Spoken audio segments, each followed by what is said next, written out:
This is the OMG Book Show with William O'Day, episode number 10. Welcome to the OMG Book Show, where it's all about taking you into the brains of fantastic authors. No scalpels required. It's more than an interview, it's an experience. And now, your host, William O'Day. Happy holidays, people! I love you so much. Mwah. And that was Viva, my 8-year-old daughter, doing an amazingly enthusiastic introduction to the show. Nice job there, Vives. So, welcome to the show, and hope you're having a wonderful holiday season. Today, we are going to chat with Peter Meredith, best-selling author of the Undead World series. And he didn't come to writing in the usual way, although obviously he's gotten here now and he's doing it big time. I think he's got around 30 novels out at this point. We'll find out more in the interview. But he has a wild and varied history as a paratrooper, as an emergency room nurse, as a restaurant manager, and even as an LED light retailer, I guess you would say it, but that's that business in particular did not go well. And fortunately for all of us here as readers, that was the case, because we'll find out in the interview that is what pushed him, eased him into the writing journey. So we'll find out the details on that. He talks to us about so many things. One is he had a friend who tried to pick up on his wife. Hello. That is a low blow. And you're going to find out what happened in that situation. I think he did the right thing. Nice one, Peter. And you're also going to find out why, as I think I have described elsewhere, that he possibly is the most gracious man in the universe. You'll get to understand why I think that could be the case. So there's all that and so much more. So, surgical gloves on, scalpel in hand, let's get started. Hello, everybody, and welcome to the show today. We have the pleasure of speaking with Peter Meredith, who I believe is the most gracious man in the universe, and I will and we'll get into why that is in just a few minutes. But he is the author of the best-selling The Undead World series, and he's on the line with us today. So, Peter, thank you for joining us. You're welcome. How am I the most gracious man in the universe? Aha! Of course, we should get to that, because you can't just throw out an adjective like that without explaining what the reasoning is behind it, right? That's correct. Especially most. If you had said a gracious man, okay, I'll go with that. But. Right. Okay, so admittedly, I might have used a bit of hyperbole just for the fun of it. However, I will stick to the fact that you do seem to be just in me not knowing you at all, but I did a little bit of research before this interview just to get a feel for you and kind of your background, and I ran into an interview online that I think you did at Mile High Con, I think was the place. Right. And the interview started, it's on YouTube. I'm not going to link to it just because I feel bad for the person who did this interview, but I think you're laughing, so you're starting to remember, right? Oh, yeah. Yeah. So he, just to set the picture for everyone out there, it's two guys sitting in front of a camera and they start to chat, and the interviewer says, hey, whatever, everybody, well, blah, blah, blah. And today I have Pete Stacy with me. And I thought, starting like that, which is a pretty horrible start just to get your name completely wrong, you were extremely gracious in how you handled it. Well, thank you. Dave is a nice guy. I met him more afterwards, but that was a difficult way to start an interview. That's for certain. Well, kudos to you. And he seemed like a nice guy. I'm not trying to. I don't know him, and I'm sure he is. But then he insisted on calling you Pete the whole interview. Hey, well, Pete is fine. Peter works, whichever. Okay. As long as he doesn't call me Stacy. Pete Stacy, all right, yeah. Okay, good to know. So, Peter Meredith, you are, if not the most gracious man in the universe, at least extremely gracious. I know that much. All right, thank you. Awesome. Well, I wanted to start the questioning. I kind of like to find out where writers and people that we interview on this show, how you got your start in writing, what got you hooked on storytelling way back when? Well, for me, it's not way back when. I started writing 7 years ago. Before that, I hadn't ever written a thing, never wanted to write a thing. I read prolifically, if that's a word, if I'm saying it right, all the time. But as for writing, I wasn't one of those kids who wrote poetry or did doodle little short stories or anything like that. In fact, an embarrassing story is when I first went to college. I did not want to go to college. I barely scraped through high school. My parents, demanded, and I said, okay. So they did a placement test, and I had to take remedial English. That's how bad it is for me. Hey, we all start from humble beginnings. Well, it gets more humble or humbler. I really don't know. When I failed remedial English, maybe I see. Wait, it was just too simple for you? Was that the problem? The problem was I didn't show up. I really wasn't in the mood for schooling at that point. Oh, yeah, that can be an issue. So I didn't show up. And of course, you fail classes when that doesn't happen, or when that happens.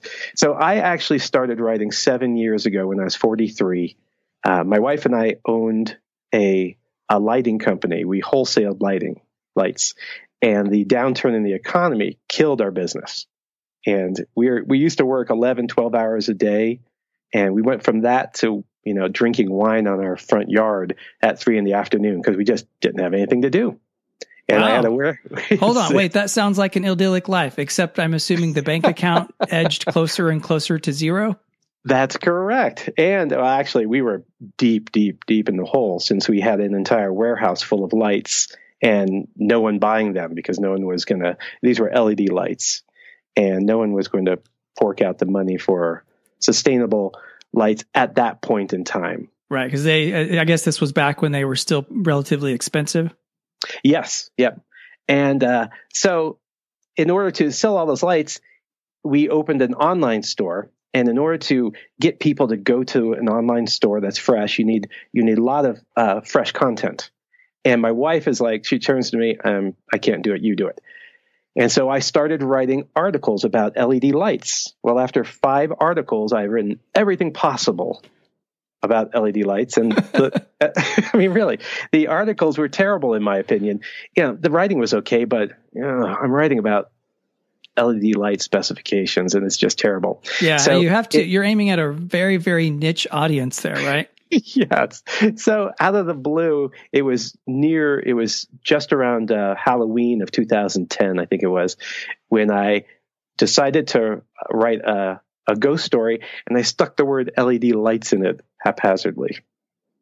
And then just for fun or just so it could be part of the articles or what? So, right. The articles had to mention, the way search engine optimization goes, articles have to mention certain things in order for them to link to your website. I see. It's technical and dull as hell. But when I wrote this basically a short horror story and stuck the words LED lights in there, it got a little more attention than all the other articles I'd written. Okay, so that and I did read. I recall reading that about you. Is this the scariest time you've ever had something about haunting at Red Feathers? Is that what you're referring to, or no? Actually, no. It was a briefer story than that. But that one at Red Feathers was a true story, and I wrote that next because I just was like, I wrote a story and it felt good. I'd never thought about doing it before, and so I wrote that story, which was a true story. It was easy to write since I was there, my wife was there, that sort of thing. And then after I wrote that story, I wrote a novel. I'm like, well, that worked out well. Let me see what happens when I write a novel. That's pretty cool. Can you give us the overview? Like what happened in this? And you said it's a true story. It actually happened to you. What was this scariest moment all about? The scariest moment for that was the way time accordioned in on itself. So we went up to Red Feathers Lakes in Colorado. It's about a 5-hour drive up into a beautiful part of Colorado. And we went and found this little teeny lake that no one was around. And this was July 4th. And, everywhere was packed. And we come to this little lake and there's no one there. We're like, bro, this is perfect. And we get there around noon and time just crunches in so that it feels like maybe 2-3 hours are gone by and the sun is already setting. A lot of weird stuff happened before that where I was freaked out. My wife was freaked out, but we didn't talk to each other because I didn't want to appear like a giant wimp. And she really didn't want to appear the same way until finally, we couldn't take it anymore. And the second she said, I'm freaked out. Can we go home? I get out of the tent and I'm like, what the hell? The sun is, almost above the mountains. It's just hanging right there. And time just speeds up. And that was a very freaky thing. Wow. So were there any mushrooms or other illicit substances involved? No, not at all. I'm a good boy. Oh, okay. Yes.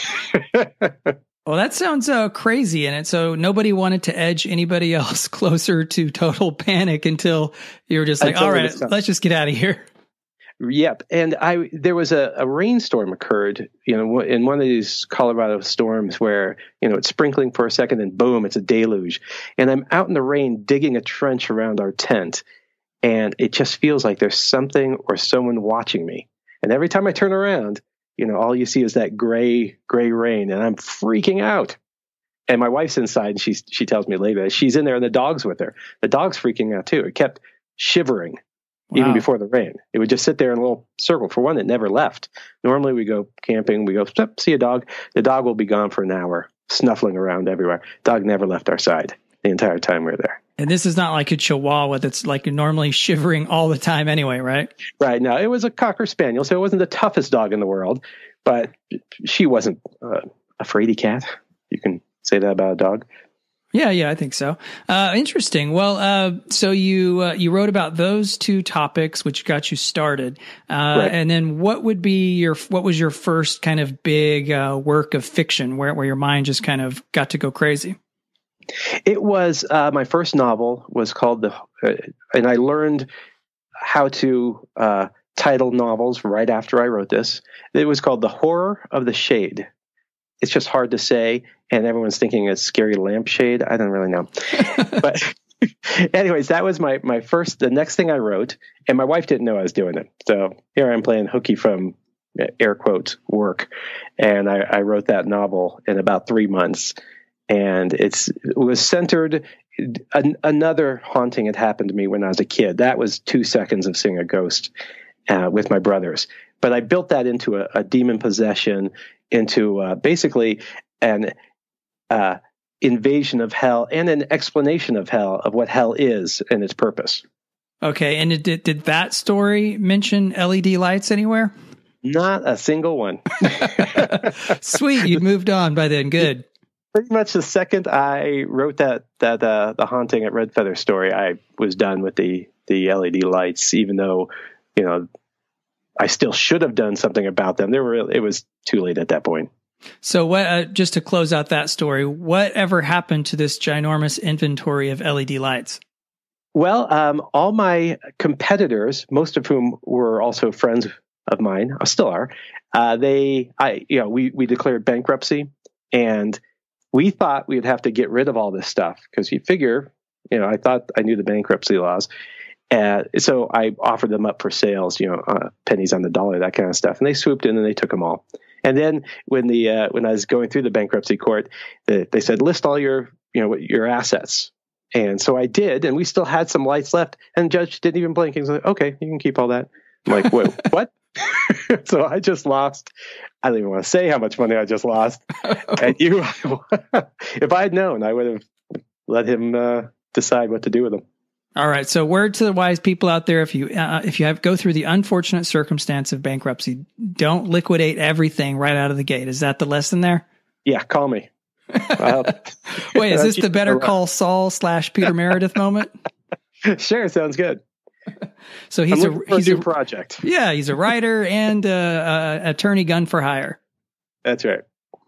Cool. Well, I wanted to, so it sounds like you got into writing just as kind of was this like a planned career transition, or you just wrote those first few stories and then got hooked? How did that work? I got hooked. So I wrote that first novel, and there were a couple sticking points where I'm like, well, how do I get my characters from point A to point B? That sort of thing. I'd just never done it before. And once I figured that out and I'd written the novel, I was like, wow, I wrote a novel. And I handed it to my wife, and she's like, what the hell is this? I'm like, yeah, I wrote a novel. And I liked it, and a lot of people liked it. And someone asked me, so you're going to quit your day job and, move to the Bahamas and sit on the beach and write all day? And that was the dream, of course. But I said to myself, I probably have, another 7 or 8 stories in me, I bet. And now I have 30 novels. And I probably have another 7 or 8 left in me, I think. And then another 7 or 8, and then another 7 or 8. Probably, since that's all I do these days. Yeah, I'm absolutely amazed with how prolific you are. And when you first started, and I had read that, and you'd mentioned it earlier as well, you didn't have any particular interest as a youth and no particular training about it. Did you end up, once you started getting into it, did you just let practice and reading cover it, or did you start studying kind of like craft guides and things like that? I have a knack for it. So I think it's all the reading I did up until I became a writer.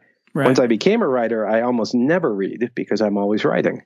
Right. I also find it is hard. You have to kind of like work at kind of scheduling time in your schedule to read. Right. And when people ask me about, do you read other zombie books? And the truthful answer is I really don't, actually. They don't interest me, to tell you the truth, which is kind of funny. And nor do I watch zombie movies. But it's just one of those things. When it came to the actual writing part, my mother was a journalist and my sister tried to write books for a few years. And they were very helpful when they, minor things like my paragraphs would be, 1,000 words long, one giant block. They're like, oh, chop that up. All the little nuanced things that you don't really know. Right. You pick all that stuff up. So I picked that up pretty quick. Speaking of your mom, I was just perusing your Facebook feed and ran into a post that had me laughing out loud. You kind of jump off into a rant about writing zombie stuff versus writing other stuff. And zombie pays the bill, so you obviously want to connect with that audience. Right. And I think in there several times, or maybe once, and it just stuck in my mind several times, you were claiming, "I am a whore" for and hey, there's no judgment here. But what I thought was incredibly hilarious, even beyond how entertaining that post was at the very end. I believe it was your mom anyway. She had the same last name. And she jumped in and said, she must have been your mom. Because I think she said, "My son is not a whore, but he is a very good writer." Yes. Yeah. She is, she's 80 and she has edited all of my books except for the fantasy ones. She just doesn't care for elves and dragons and that kind of stuff. So she leaves those alone, but she edits all my books. In fact, I have about 3 other editors and they all catch, it's like a Venn diagram. They all catch the same glaring mistakes, and then each of them catch certain different mistakes going all around. So hopefully they're all kind of covered. Yeah, I absolutely agree with that. I have, I've employed trad publishing editors, or at least one on a book, and this person did a great job, but they still miss stuff. I think any single person, no matter how job they're going to do, they are going to miss things. So yeah, I totally agree with that. Right. And it all comes back to the writer. I still, you still get people missing things, and you'll get a review saying, "This person needs an editor." I'm like, what? I have 4 editors, not including myself. Plus, Amazon will tell you if you make a mistake. They'll say, "Oh, you're missing," and you just go. That's why I like being an indie author. If there's ever a mistake, you can go in, fix it, and it's everyone from that point on has a mistake-free book. Hopefully. Yeah, totally. And one of the first books I wrote, the iteration that it is now is, I wouldn't say radically, but it is quite different than the book that first went up. And it's what you're talking about. You just you just fix little issues and kind of add and take away, and it becomes better over time. Yep, I think so. Though it's kind of funny. I do try to get most of my work still traditionally published, and I'm closing in. I think with my next book, Generation Z, I will probably hit the 1,000-point mark for the number of times I've been told, no, not, it's not going to sell, or whatever their excuses are, and I make a good income. Yeah, it's strange. I don't know. It's like, who knows? I guess these big publishing houses, they have internal criteria, but it seems like it would be easy to go on Amazon, for example, and just say, okay, this book and author is selling well. Let's talk. Right. I would have thought so, that people would see. I mean, you can go on the top 100 authors and see who's published and who's not, and if they're ranked high enough. And I've been fortunate enough to be ranked in the top 100 for about 4 straight years. And you would think that would be, with a little bit of marketing, because I'm terrible at marketing, you could actually push those numbers even further and make money off me. That's a solid track record, right? Yeah, I would think so. It's definitely more solid than, grabbing someone out of the blue and you're like, okay, let's put some money on this and hope for the best. Yeah. But I'm somewhere near the 850 refusal mark, which is probably getting close to a record. Well, I have, it's a personal record, but, and I don't want to, disappoint you or set a barrier too far out there, but I did just, have an interview with Jacqueline Druga, the other day. And I think she had said that she collected, I forget the exact number, but I think it was like 1,172 because that was the number of steps in the Empire State Building. That is kind of funny. That is kind of funny. Well, I have my work cut out for me then. Yes, and and as long as you keep having 7 or 8 more books over and over and over in you, then maybe you'll get there someday. Everybody's got to have a goal. Yeah. So, in fact, I know a number of authors who were published who also went indie afterwards because the publishing world is hit and miss. Just because you're published doesn't mean you're going to sell books. We all want to be Andy Weir. I don't know if you know who that is. The guy who wrote The Martian. Yeah. I thought his name was Weir, but Where? Yeah, I get it. Weir. Which other one? Anyways, he was me. I was him at the same point in our little lives here, and he wrote The Martian. Boom! He went from indie author who no one ever heard of to giant success. And I'm going, Andy, come back. Yeah, that was an extremely, extremely good read. And was that, I don't know the history behind it, was that actually his very first novel, or is he like most people and he's got tons of writing that never sees the light of day? I really don't know, actually. I don't know how far back he was. I just know that he was an indie author at first. Yeah, I had read that. Right on. There's a few of us out there struggling still, looking for that big break. And, I complain about all these, agents saying, sorry, it'll never sell kind of things. But I'm really happy with where I'm at. So I worry that if I ever did get published, I would be more unhappy with what was happening. There's just a lot of horror stories out there. Yeah. I've heard some of the same. Yeah. Where you get published and you're like, yes. And, someone does a run of 100,000 books. They go out to the bookstores and get lost among the other 100,000 books. And then they're sold back, the unsold copies. And you're like, well, we sold 200. What'd you guys do to market me? Nothing. Yeah. We were waiting for you to do that. Yes. I'm actually technically published with one of my Audible books. I have 24 Audible books, and one is, I got Advance and the whole 9 yards. And it's in fact my first book, The Horror of the Shade. They came to me 2 years ago, a few years after it had been published, and said, we'd like to make this into an audiobook. And I said, all right. And we dickered over the amount, and it has sold maybe 50 copies. I mean, it is the worst selling thing I have. Oh, no. Wait, then why do you still want to pursue being traditionally published then? It's always the dream that they will do something more. That was Tantor. They're not one of the big 6. Oh, I see. Okay. So if there was big 6, maybe it's big 5 these days. I'm not even sure.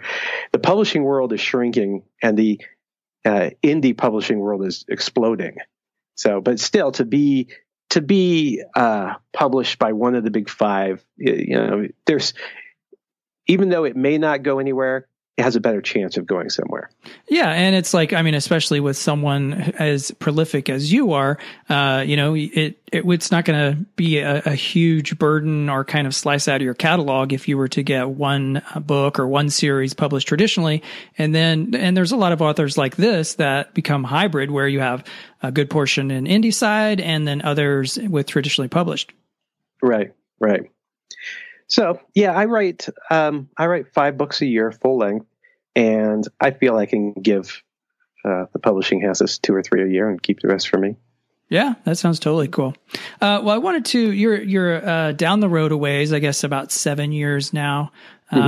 So if you could tell that younger writing self, the self that was writing The Haunting at Red Feathers or the Horror of the Shade, what piece of advice would you tell that younger, less experienced Peter Meredith? I would have told me to, even though I wrote 11 books before any of them really took off. I made enough to, for a car payment every month, but that's 11 books. That seemed like a lot to me. And I kept thinking, all right, I'm going to try something new. So I did a trilogy, a horror trilogy. I did a fantasy trilogy. I did a psycho killer, story, a drama. If I probably would have said, you know what, let's skip all that and go right to the zombies. It was big back then. And here I am thinking I'm writing great novels that no one seems to want to read at that moment. And with my nose in the air, of course. And you read that story where I was like, I'll never write zombies. That's, please. Right, was your son suggested that? I think we just actually interviewed Mark Tofu, as it were. Yes, Mark gave me a lot of good advice when I first started 7 years ago, when I first started publishing. He was basically a friend of a friend. So my wife's best friend growing up knew Mark, and call him up. He was so sweet, told me everything I needed to know about publishing on Amazon, and gave me a lot of great advice, except for he didn't say, start writing zombies, what he did. And he's did very well with his Zombie Fallout series and the Lycan and all that, the follow-up books. But if I would have gone back, I would have told myself, go with the zombies right off the bat. Get to the cash cow, the lucrative endeavor.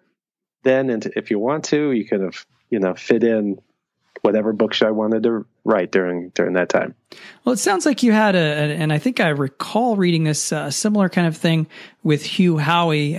And though I believe the way he started was writing 4 or 5 novellas that were all kind of different, and then I think, the crowd, readers basically ended up picking one and saying, this is the best one. And so he totally jumped into that, which turned out to be Wool, which of course, is a crazy whole different level of like amazing outlier, Yep. Yeah.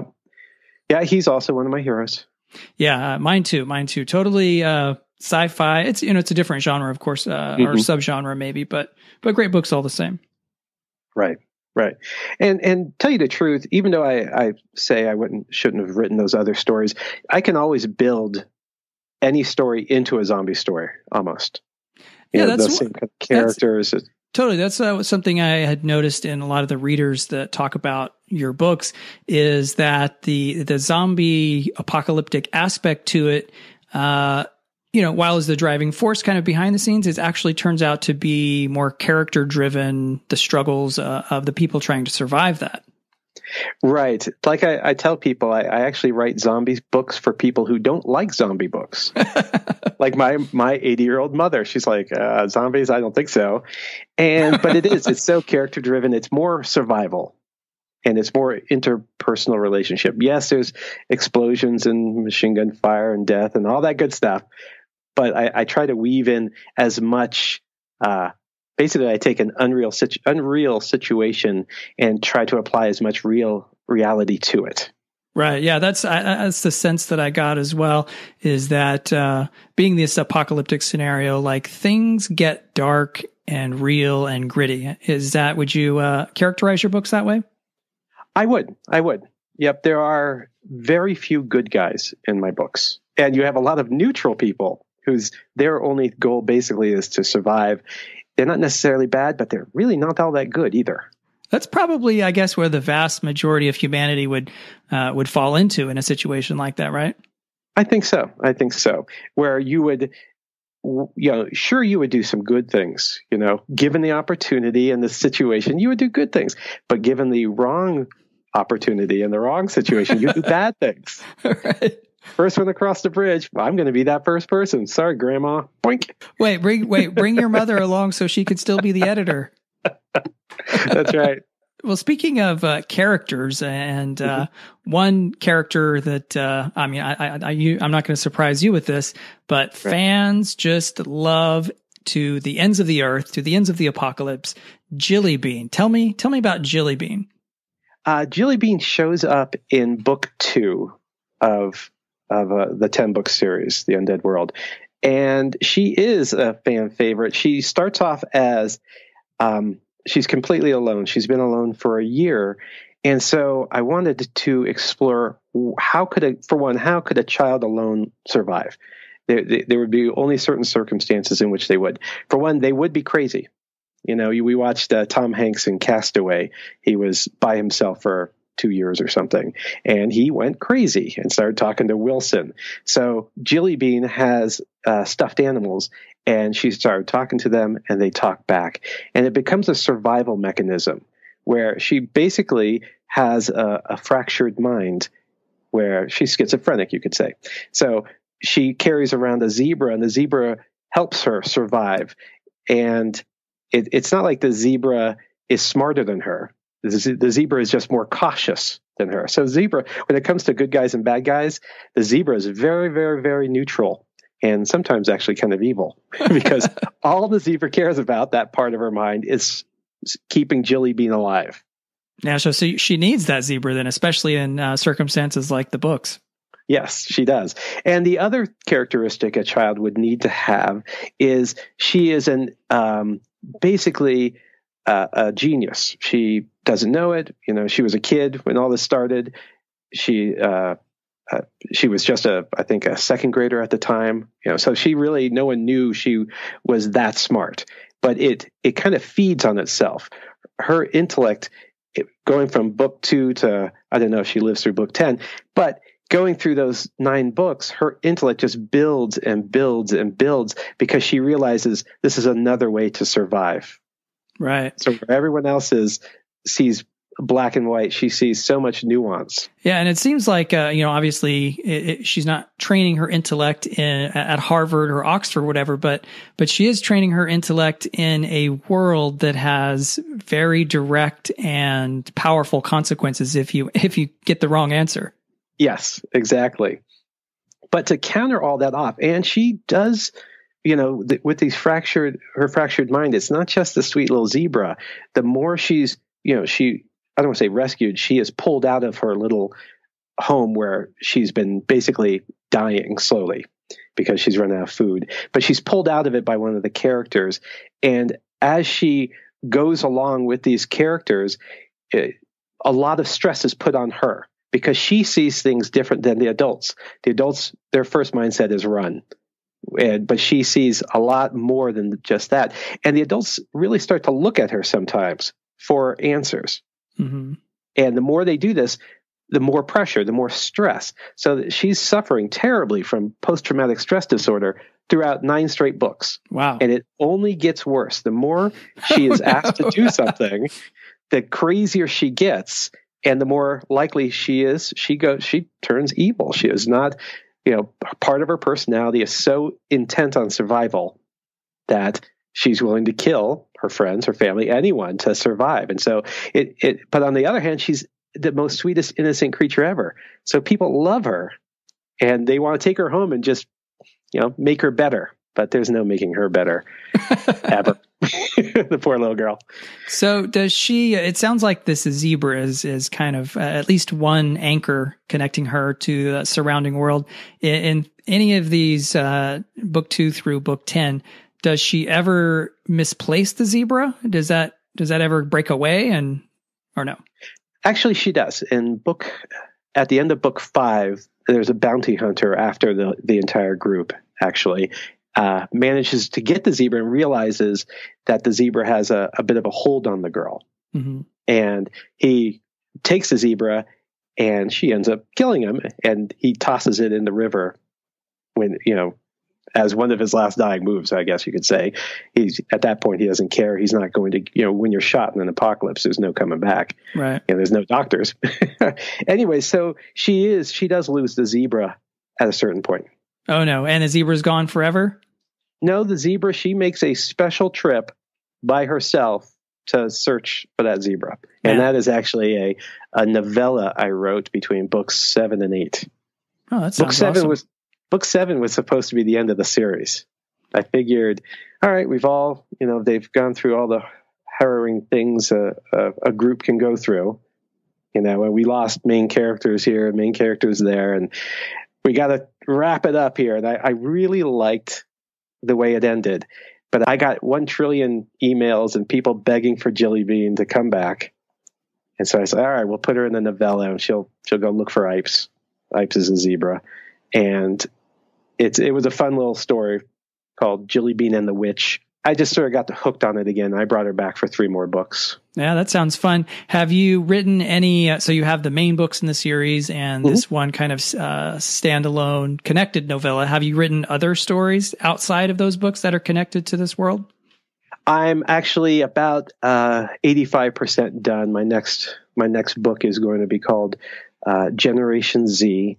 It is set 10 years after the 10th book in this series. And it's going to be its own spin-off series, basically centered around the fact that most adults are dead at this point. So Darwin is turned on its head. So the biggest and strongest don't survive in our world. We sacrifice ourselves. Father sacrifices for mom sacrifices for kids, and now you have kids, scrambling in the dirt trying to survive. So it's really about those kids in their teen years trying to, live in a zombie world. Right. And kind of what kind of culture would grow out of those circumstances? Yes. And in this case, there is Jilly Bean will make an appearance in this book. She's in a different area, but the main characters are in basically technology is dead. All technology. There's, the last battery died 8 years before, there are almost no bullets left. I mean, things like that, where you and I are like, oh, we just go scrounging. No, it's all gone. Gasoline stops being gasoline after a while. Right. It just becomes a stinky liquid that doesn't really burn, So there's no cars, there's no cell phones, televisions, radios, batteries are all, so these people are very primitive. So it's sort of anti-technology is their world. Right. So it sounds to me like you seem to be an intense student of human psychology. Would you agree with that? I try. I would say I definitely, I think so. How about that? Yeah, because it seems like building, especially building a future world where everything is so much different, and then you have kids that grow up without kind of the guidelines and principles that, generations like we do today kind of get built into our psyches at a young age. I'm interested to see where that could go because do they have any morals or sense of right and wrong? They do. So, there are a few adults left, but they're more of the, basically cowards who aren't going to go out of their way to do anything for anybody. And in fact, the main character is orphaned at 6 and follows along after the group unwanted. She's basically another mouth to feed, and she somehow survives. I don't go through that. I'd like to explore that since I wanted to do a different kind of a teen thing as opposed to a 6-year-old orphan following after a group that doesn't want her. It would feel too much like Jilly Bean. So, but that's how it is. If you can't contribute, you're kind of shoved to the side. And if you live, hey, that's pretty good, I guess. So, anyways, the adult members, like I said, they're not the strongest or the brightest or any of that. They're the ones who lingered in the back themselves until they were the last adults around. Right. So they just kind of stayed out of the way as everybody else died. And by default, they're what's left. Right. Remember that show, Will Robinson or Lost in Space? Yeah. From ages ago, that doctor who was always a wimp. Oh, right. The one who was always staying behind or hiding behind the rock whilst the He-Men would go out and fight the aliens and win the green-colored women. But so that's what's left in the world, men and women who really, aren't the best. But a lot of the kids were 10, 11, 12, and so they had an idea what right and wrong was. And they saw what their parents were, sacrifice themselves. So there is morals. In fact, the morals are a little more strict in a future world than they are now. Thievery, not going to be tolerated. I see. Lying, yeah. you don't want to get a reputation for lying, that kind of thing. In fact, sex is at such a weird spot where you sort of see that in The Walking Dead and other movies, post-apocalyptic, where you can't really bounce around with women or men. If you don't choose your partner, you don't get to pick and choose, because it's going to cause so much tension within the group. Right. And if you don't know whose baby that is, so sex has actually become a sticking point. Women don't want to be pregnant in a post-apocalyptic world. They just do not want to be pregnant unless they know they're going to be taken care of. Wow. Yeah. So I'm gonna re-up my comment about human psychology. So I think that really makes a lot of sense. So you're kind of looking back before kind of modern civilization, and how did human groups interact, and what were the underlying sort of causes for that? It sounds like what you're getting at. Yeah, I'm trying to do that. And I know I know some people are going to say it's sexist or whatever, but if I'm got this giant belly and no help from anyone, I'm going to be the most, preyed upon. I'm going to be a feast for a zombie. If I have to go out and cut my own wood and I'm waddling, I can't even run. That kind of thing. So. Oh yeah, absolutely. I think I totally agree. There are reasons, biological reasons, and social structures that were built way back in the day because they functioned relatively well. We get a lot more freedom these days because of convenience and the relative security of the modern world. Right. Where that's all taken away from the people. So. Wow. Yeah. Okay. That sounds really cool. We'll get the little more details on that at the end of the show, and make sure it gets in the show notes so people can check it out. Sure. And speaking of Jilly Bean and, these teenagers that you're talking about, these are characters obviously quite different from you. You mentioned being a 50-year-old man.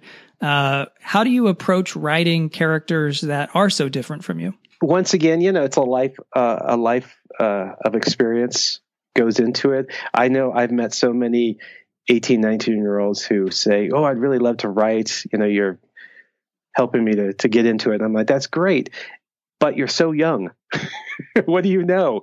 And I that's really kind of condescending. But unless you really saturate yourself with people and in your culture, in your community, or know who you're talking about, how they say, write what you know. If you're an 18-year-old, you can write what you know. You might do it really well, but you can't expect to know as much as once you've had 42 more years under your belt or something. Is part of that knowing of that growing older, is it directly related to suffering? Like more suffering equals more understanding, or no?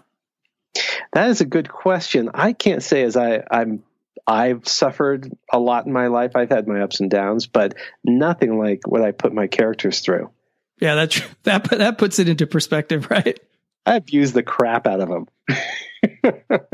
I have one character in The Sacrificial Daughter where it's about a girl who moves into a new school, and she's hated from the moment she steps foot into school. Not because of anything she's ever done or who she is. It's who her father is. So it's set a few years back in Michigan, where all the towns were basically just folding up because they were so top heavy, and the economy was so poor that towns that had so many government people in them couldn't afford the government people. So the girl's dad was a town manager for hire. He would go into towns, fire a gazillion people who he thought was a waste, and his daughter had to go to school with those kids, those parents' kids. Yeah, that's a touchy situation.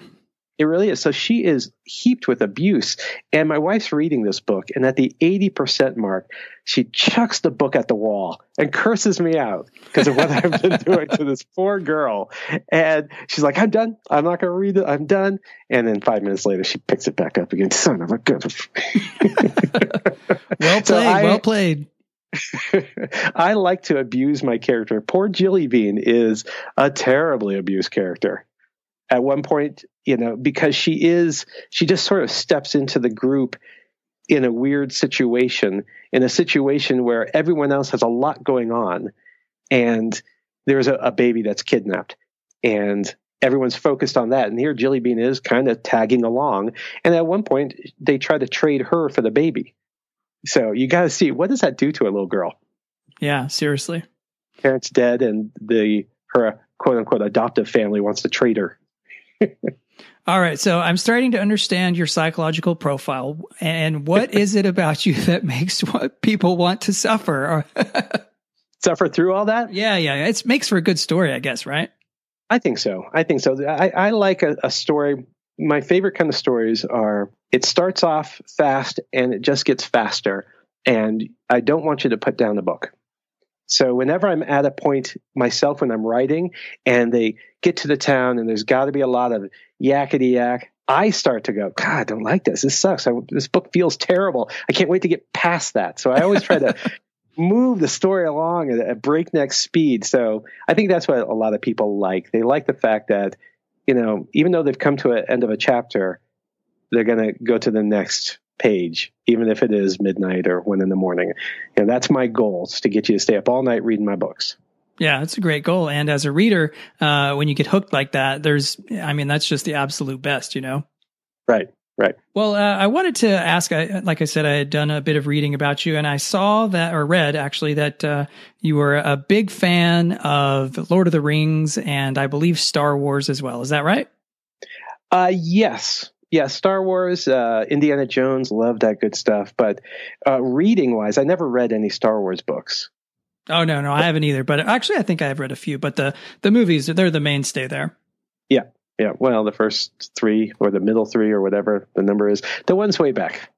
All right. Well, in the spirit of absolute insanity, I'm going to try something on this show with your cooperation, if you agree, that we've never tried before. Okay. All right. So let me bring up the chat window here. I'm going to text this over to you. It's about to get weird. All right. So you see it there. All right. So here's the idea. Let me know if you think we could do this. I also, as I said, I'm a huge Star Wars fan. So I just sent Peter over a small bit of classic, iconic dialogue between C-3PO and R2-D2. And if Peter agrees, we are going to do something ridiculous and just say these few little parts. I'll pick, or he can pick either one and I'll play the other. And we're going to see if we can deliver on the promise that George Lucas made to us long ago. Now, can I be R2-D2? Oh, yeah, absolutely. It's your choice, because I'm springing this super weird thing on you. I feel like you should at least get some sort of say. All right, there it is over in Facebook. All right, sounds good. Here we go. And you remember this, I assume? Yeah. All right, so I'll set the scene. Luke Skywalker, they're back. They're in Tatooine in his little homestead. They've bought the droids for the first time. He's cleaning it in his little kind of basement hangout area. Man cave. Yeah, in the little man cave. That's a wonderful man cave, by the way. So he's starting to clean R2-D2. There's a message. It plays a little bit, but it cuts off. And, so this is where we begin. All right, Peter, are you ready? Yes, I think I am. Okay, so I'm going to be C-3PO, and it's going to be horrible, but I'm going to do it. And you're R2-D2. All right. Here we go. Just you reconsider playing that message for him? No, I don't think he likes you at all. No, I don't like you either. And there it is. Woo-hoo! And scene. Wow, so the audience either loved it or they're just thrilled that it's over. What just happened? All right, well, Peter, thank you for going with that. I've never done anything like it, but it just seemed like it would be fun and weird to do. Sure. Have you ever narrated a book before? Because that was great. No, I haven't. But I mean, I think maybe you and I have a future in this. Maybe not. I actually tried to narrate one of my books, and I do the voices just fine. I always would read stories to my children, and Harry Potter, the whole 9 yards, would do all the voices. But like I said, I'm old, and the technology of trying to get the voices, if there was a car sound, anything like that in the background, and I'd have to redo it, I could never get my voice to match. It always sounded like I was dubbing out, a bad word in a terrible movie you see on TBS or something. Wait, Peter, I don't know what you're talking about. All of my dubs are so professional and so smooth. Right. Yeah, I have this. I do that occasionally with the podcast in the editing phase, and I wouldn't say that I do it well, but hey, at least I make it happen. Okay. So after 3 months, I gave up on that, and I paid someone to do the Audible version. It's a lot of work, right? I mean, I was reading a little bit about it, and there's something like, I forget what it is, like 4 production hours go into every finished hour or something. Yeah, it took forever. And if you have a longish book already, I I think my books average around 130,000 words, and that's about 15, 16 hours. It's a lot of work, and I basically had to chuck 3 months of it out the window. Oh, wow. But then you turned around, and it sounded like, what did you say? You had 24 books available in Audible. Is that right? Yep. Wow. Yeah. Congratulations on that. That's a massive amount of work. Hey, thanks. I do almost none of that work. I either pay or I split fee with a bunch of good voiceover guys. Well, we're getting near the end of the show, and that can mean only one thing. Welcome to the Rorschach round, where we use ambiguously odd questions to delve deeper into the minds of these amazing authors. Let's get started. All right, so if you're ready, we'll begin. Sure. All right. Has anyone in real life ever made you mad, and then you subsequently hurt, maimed, or killed them in one of your books? Yes. All right. Can we get any backstory to that? We don't want to, dox you or anything, but sure. Okay. There was the guy who I named a character after, Ram. He was actually one of the favorite characters in the first 2 books of the Undead World series. I named him after what I thought was a friend, and when I was away from town, he asked my wife out, supposedly just as friends, and I'm like, no, that was a dinner date. And that's creepy. It was very creepy, and that. And this is, I'm writing the end of book 2, and I'm like, someone's got to die. It feels like everybody else in the line stepped backward, but Ram stepped forward. I'm sorry. A lot of people were, it worked out really for the best. Never saw the guy again.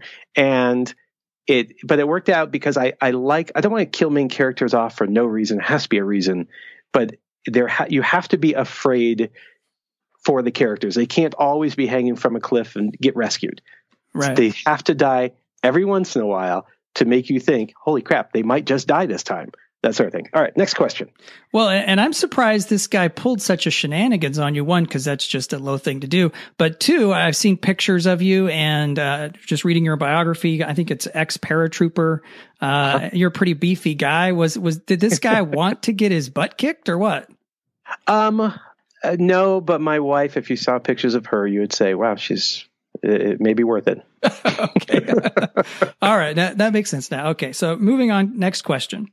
If you could be any animal in the world, what would you be and why? It's stupid right off the top of my head, zebra, because of silly Ipes. But no, I wouldn't want to be a zebra. That's just a thing waiting to die. I would probably be an eagle. Nothing ever eats them, and they eat what they want and seem to have a pretty good life. I think your second choice is better. I've seen YouTube videos of zebras and the lions and the crocodiles. They don't treat them kindly. Oh, it's sad. All right. Next up, we're going to do just a quick, these are like off the top of your head. As soon as you think an answer, whatever comes out, there are no right or wrong answers. Here we go. Thinking or feeling? Thinking. Look or leap first? Look. And finally, dwarves or elves? Elves. Oh, all right. And I asked that because I know you have a love for fantasy, and like we said, the J.R. Tolkien, as I do as well. Super cool. Right. Yeah, I always wanted to write fantasy. Fantasy just does not sell for me. I've written 5 fantasy books now, and it's hard to put that much of your time and effort into a book that doesn't sell anywhere near. When they say they only write for themselves, I'm like, then it's just masturbation of what you're doing. That's all you're doing. So, which, hey, we're not judging that, but that's just what it is. Yes, that's what it is. You know, go ahead, play with yourself. But if you want to be a serious writer, it's for other people. And so it's hard to write books where, you're not getting the same feedback. Yeah, absolutely. I mean, you're looking to do something that you have an interest in, but that also readers are connecting with. Right. Well, Peter, I wanted to thank you again for coming on the show. Do you have, and it sounds like we had mentioned it, the Generation Z, I think you said. That's right. Where can we find that, and when can we expect to see it on the shelves? Generation Z, all my stuff is Amazon. I'm strictly Amazon and CreateSpace. That's just the best money-making way to go. Basically, okay. I hit the most people. So it's going to be on ebook, Kindle, and then Audible, probably around the middle of January. Awesome. And then where can folks go to find out more about you and what you do? So Amazon, my Amazon author page is really the best place. I do have a website where I sell T-shirts and posters and all that kind of stuff, and books, signed books, that kind of stuff. And that's PeteMeredith01.com. Okay. And then do you do Facebook at all? Oh, I do Facebook. In fact, I get a little too chatty on Facebook with fans. So I like to interact with people. Okay. So because I saw the rant, but I didn't know if that was a one and done or if there's a history there. I will go in and post, and then if you talk to me, I talk to you, but I don't sit there and scroll through Facebook. Right. Yeah, Facebook, while amazing for connecting, can also eat up the day like nobody's business. Right. It's a big time suck. Right on. Well, we'll make sure and get all of those links in the show notes so folks can easily get them. And Peter, I just wanted to thank you so much again for coming on the show. That was a lot of fun. Thanks a lot, Will. So I hope you enjoyed that interview as much as I did. I had a great time, and I think I totally crushed it as C-3PO. Thank you, Peter, for joining us and for participating in that dramatic teleplay. I feel like if we don't get at least a nomination for the Academy Awards, then Hollywood is rigged. We can't trust it at all, and it's just not fair. Okay? But that's not going to happen. I'm sure we're going to hear our name called when it matters most. Probably. Maybe not. Anyway, moving on. So you can find all the links mentioned that Peter mentioned about upcoming projects and how to get in touch with him in the show notes, which is at the usual place, www.williamodea.com/the episode number, which this one is 10, the number 10. So it's so easy. And you can also go there to watch a YouTube clip of the actual footage of R2-D2 and C-3PO doing the little bit that Peter and I did, and judge for yourself who did it better. I think we did it better, but I am biased, of course, right? So join us for next week's show. We chat with Stephen Conkley, best-selling author of the Perseid Collapse series and also Black Flag series and a number of other series. He's got like 4 or 5 series going really strong. He writes kind of jumps back and forth, it sounds like. So we're going to get to chat with him, and it's a super fun discussion. And we're going to find out why he is or was an officer and still is a gentleman. And if you're lucky or unlucky, as the case may be, you will get to witness and listen to yet another teleplay performance. And I may have just given a hint as to where the scene comes from. There we go. All right, so join us next week for Stephen Conkley. It's going to be a lot of fun, so I hope to see you there. That's it for today. If you would like to be sure to never miss a show and always have them immediately available on your device of choice, you can subscribe by going to www.williamodea.com/iTunes. And if you enjoyed the show, I would so appreciate a rating and review on iTunes. They both help with store visibility, and they also let other listeners know if this show is something that they might be interested in checking out. And I've made it easy to access both of those by going to the same link on my website, www.williamodea.com/iTunes. That will have a link there that you can jump over to either subscribe and or maybe all three, rate and review the show. So I would so appreciate that. Thank you so much. That's it for now. We'll see you next week. Thanks for listening to the OMG Book Show. You can find out more at www.williamodea.com.